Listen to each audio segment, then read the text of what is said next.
Welcome back, everybody. It's a brand new episode of 5 Minute Majors. I'm your host, Derek Harper. Let's get right to it, diving straight into the OHL with a little bit of news and obviously the London Knights. Staying at the one spot in the CHL's top 10 rankings once again. I think it's almost guaranteed that they will win the Memorial Cup this season in Rimouski. Now, could the Oceanic have something to say about that? Maybe. Sidney Crosby used to play for them. So that team, they have quite a bit of a history. We'll see if the host team can win it like Windsor did not too long ago. But staying in the OHL, the Windsor Spitfires checked in at 8, Kitchener Rangers at 4, and the Barrie Colts at 9. So we'll see what happens there. Seems to be a little bit of jostling in the OHL these days. Over in the QMJHL, Moncton Wildcats kind of holding steady at the 2 spot, with the Rimouski Oceanic at 3. Now, Rimouski, they're the host team, obviously, so they're also probably going to be a playoff team with how well they're doing this season. My question is, next season, the the Kelowna Rockets, who made a deal with the Chiefs not too long ago to deal one of their stars, Andrew Cristall, to the Chiefs, to pair him with Berkeley Catton for a Chiefs team that could make a title run. But what is Kelowna doing?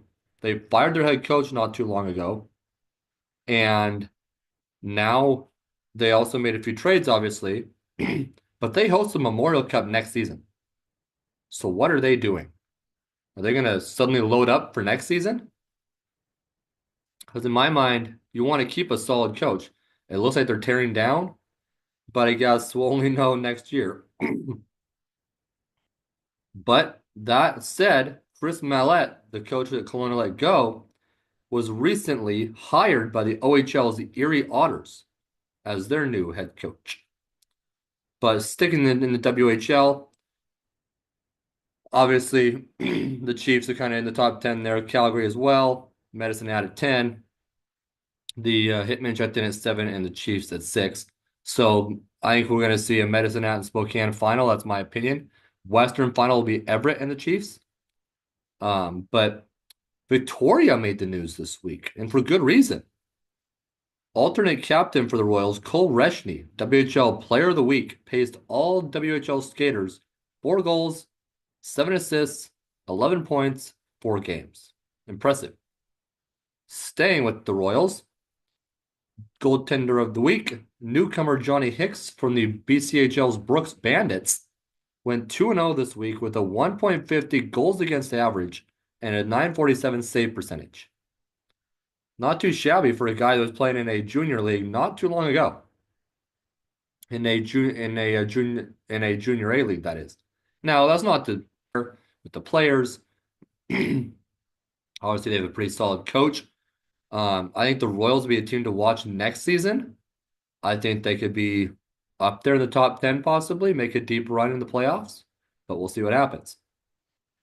But as well as that, staying in the U.S. or going to the U.S. division for WHL Rookie of the Week, Savin Verk of the Tri-City Americans received the honor. 3 goals and 4 assists for 7 points in 3 games to lead all rookies. So pretty impressive there. Tri-City could be a team to watch over the next few seasons as well. They've shown that they can win some big games.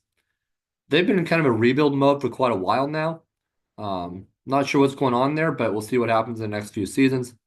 But in other CHL news, there were 29 CHL alumni set to take part in the NHL's Four Nations tournament starting this week, Wednesday to be exact.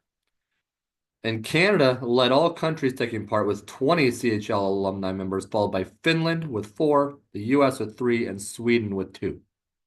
So we'll see what happens there. Definitely something to watch. 2 of them have captained their teams, Mark Stone and Sidney Crosby. And staying with Crosby, some pretty big news on his end.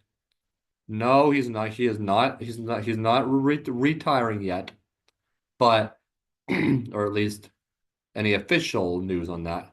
But the QMJHL, where he played his major junior career with the current with the next Memorial Cup host, Rimouski Oceanic. The QMJHL will be renaming its MVP trophy after Sidney Crosby. So congratulations to him. That's quite the honor. I have to think there'll maybe be a ceremony with him in person the first time, at least the first time. We'll see what happens there. But four CHL alumni taking part in the Four Nations tournament have won a Memorial Cup, including quite the battle in 2013 between the Portland Winterhawks and the Halifax Mooseheads. Nathan McKinnon is the representative there. Anthony Sorelli in 2015, and Mitch Marner and Matthew Tkachuk with London in 2016. And let's talk about London again. Think about that. 2016, 9 years ago, you had Matthew Tkachuk and Mitch Marner on the same team. I mean, that's scary to think. And that team continues to breed success and breed stars. I mean, there's something special with that organization. And maybe we'll dive into that in a future episode. Maybe we'll make some calls, see if we can arrange any interviews. Um, Definitely something I think I'm going to try diving into more because that team is a contender for the title almost every single season that I can remember. Them and the Oshawa Generals, it seems like. But London, I think they're one of the most successful CHL teams of all time, along with Portland. Throw Halifax in there occasionally, and a few other teams. So be interesting to see what happens there, as well as with Kelowna next year with how they're kind of tearing down right now, and how their head coach just got hired by an OHL team that's pretty notable that Connor McDavid played for. So be interesting to see what happens there. But the Four Nations tournament should be exciting, and I think it just goes to show that there is so much talent at the major junior level that that is where a majority of the NHL talent comes from. It's a premier development league in the world. And honestly, I'm really glad for the ability for the NCAA and CHL to work together because it allows more players to go to college, but to showcase their skills at probably and arguably maybe the best junior league in the world. So there's all of that, and I think we're seeing a lot of positive developments.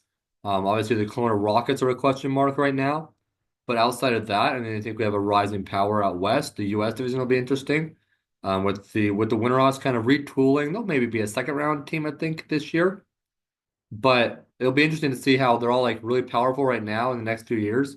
So when the Chiefs are rebuilding, you'll have just a dogfight in the U.S. division while they are retooling, and maybe Tri-City is gets really good soon. I mean, Wenatchee will be really good in the next few years, probably.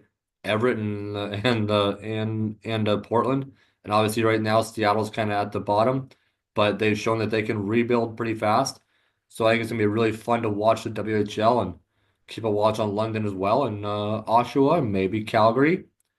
I think there's just a lot of talent, a lot of I think this is almost an unprecedented time in the CHL with how much success we're seeing from teams on a yearly basis. And honestly, on a weekly basis, you look at the CHL's rankings. So it'll be interesting to see what happens going forward, but we'll keep an eye on that and we'll keep you posted in the next episode. So we'll see you then.